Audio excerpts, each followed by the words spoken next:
Hi friends, మరో వీడియోతో మీ ముందుకు వచ్చాను. ఈరోజు వ్యాగన్లోని మెయిన్ పార్ట్స్ ఎక్స్ప్లెయిన్ చేస్తాను.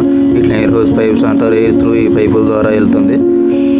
అండ్ ఇక్కడ చూసినట్లయితే వీల్ అండ్ ట్రాలీ ఫ్రీగా తిరగడానికి ఈ ప్యాకింగ్ పీస్ అండ్ యాంపేర్లు సపోర్ట్గా ఉండి హెల్ప్ చేస్తాయి. ఇంకా వీటిని బ్రేక్ బ్లాక్స్ అంటారు. ఈ వ్యాగన్ ఆగడానికి సపోర్ట్గా ఉంటాయి.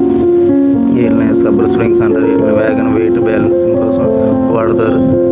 ఇక్కడ చూసినట్లయితే ప్యాకింగ్ పీసులు అంటారు. వీటిని ఎయిర్ హోస్ పైప్స్ అంటారు. త్రూ ఎయిర్ వెళ్తుంది. దీని ద్వారా ఎయిర్ వెళ్ళి ఈ ట్యాంక్లో మొత్తం ఫిల్ అవుతుంది. దీన్ని ఎయిర్ ట్యాంక్ అంటే ఎయిర్ ట్యాంక్ మొత్తం ఎయిర్ ఫిల్ అవుతుంది.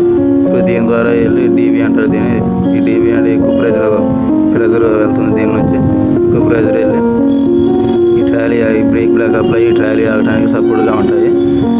ఇంకా చూడండి బ్రేక్ బ్లాక్స్ ఇలా ఉంటాయి. ప్యాకింగ్ పీసులు అంటారు. ఇంకా ఇది రెండు వ్యాగన్ల మధ్య ఇంటర్ కప్లింగ్ అంటారు. అండ్ ఎయిర్ హోస్ పైప్స్ మధ్య ఇంటర్ కప్లింగ్ అంటారు. ఇలా ఉంటాయి వ్యాగన్కి. ఇంకా సిబిసి క్రాక్స్ వస్తాయి. ఇలా క్రాక్స్ వచ్చినప్పుడు దీన్ని వ్యాగన్ నుంచి డిసెంబుల్ చేస్తాము. ఇక ఇలా డిసెంబుల్ చేస్తాము. ఇక ఎయిర్ హోస్ పైప్స్ అంటారు.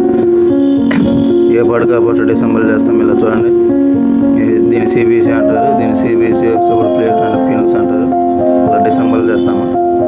ఏ పాటు కాబట్టి డిసెంబుల్ చేసి దీన్ని రీప్లేస్మెంట్ చేస్తాం. ఇలా అసెంబుల్ చేస్తాం. ఇలా థ్యాంక్స్ ఫర్ సపోర్ట్ చేసినందుకు. Please subscribe.